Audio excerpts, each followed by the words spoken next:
ভাবুন তো, আপনি যদি সমুদ্রের এমন এক গভীর জায়গায় পৌঁছান যেখানে চারপাশে শুধু তিমির কঙ্কাল, আর সেই কঙ্কালের উপরই গড়ে উঠেছে নতুন এক জীবনচক্র।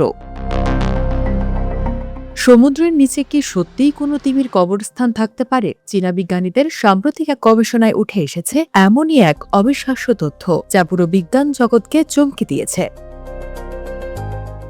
ভারত মহাসাগরের গভীরে অস্ট্রেলিয়ার পশ্চিম পাশে বিজ্ঞানীরা আবিষ্কার করেছেন এক বিশাল এলাকা, যেখানে ছড়িয়ে আছে শত শত নয়, প্রায় ৫০০টি তিমির কঙ্কাল। এই অঞ্চলকে ঘিরে বিস্তৃত এলাকা প্রায় ১,২০০ কিলোমিটার, আর সমুদ্রের কিছু অংশের গভীরতা পৌঁছেছে ৭,০০০ মিটার পর্যন্ত, যা পৃথিবীর সবচেয়ে অন্ধকার ও চাপপূর্ণ পরিবেশগুলোর একটি।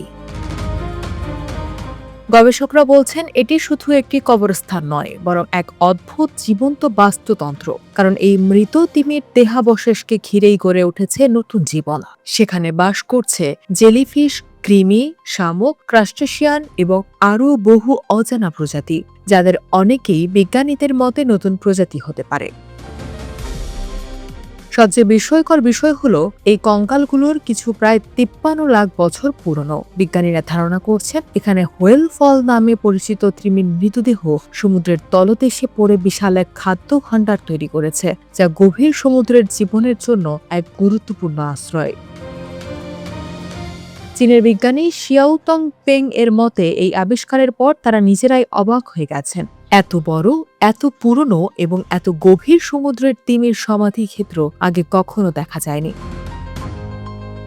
কিছু গবেষকের মতে এই এলাকায় ১ কোটি বা তারও বেশি তিমির দেহ থাকতে পারে, আর সেই মৃতদেহে জমে থাকা কার্বন মিলিয়ে প্রায় ৬৭ লাখ টন কার্বন সমুদ্রের তলদেশে আটকে থাকতে পারে, যা পৃথিবীর কার্বন চক্র নিয়ন্ত্রণেও বড় ভূমিকা রাখতে পারে।